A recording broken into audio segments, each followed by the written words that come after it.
U.S. President Donald Trump has promised to expedite visas for the 2026 World Cup to be held jointly in the U.S., Canada, and Mexico. Since March 2018, the president has sent 3 letters to FIFA in which he stated that fans and teams would not face restrictions should their organizations qualify for the tournament. The New York Times reviewed the letters, which were sent to counter a strong rival bid from Morocco. Officials from around the world were concerned that Mr. Trump's travel ban, which had originally focused on Muslim-majority countries, and other immigration policies like limiting legal visas and the border wall would hinder the ability to host the event.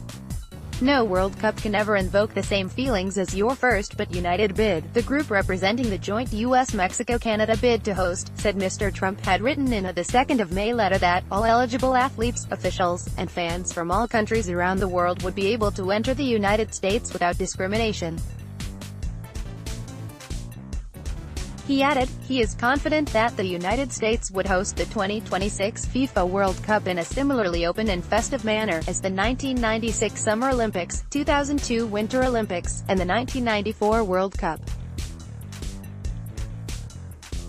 Mr. Trump, who recently attended the G7 in Canada and tweeted what critics thought were open insults to Canadian Prime Minister Justin Trudeau while continuing to push for a 2,000-mile border wall with Mexico, was a wild card, so to speak.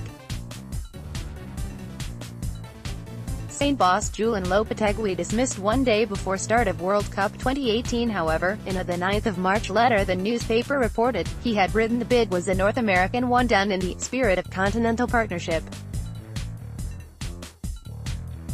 The Trump administration also ruffled feathers with the extensive renegotiating of the $21 trillion North American Free Trade Agreement, NAFTA, with Canada and Mexico. He also agreed in one letter that the U.S. would respect FIFA rules during games held in its borders, which requires playing the national anthems of each of the countries playing.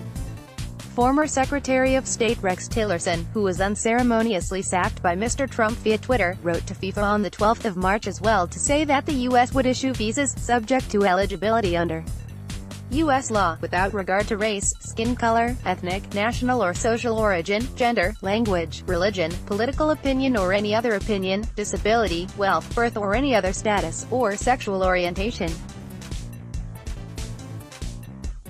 FIFA told CNN that it is not uncommon for nations looking to host the wildly popular football tournament to submit letters of support from their government leaders.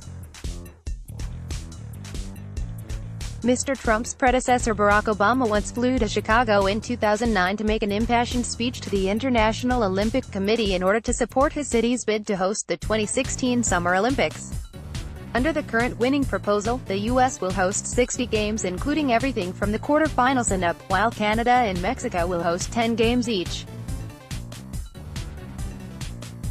The New York Times also said, White House senior advisor and presidential son-in-law Jared Kushner reached out to the Saudi royal family to support the united bid, and the National Security Council had also been in touch with countries whose votes could help.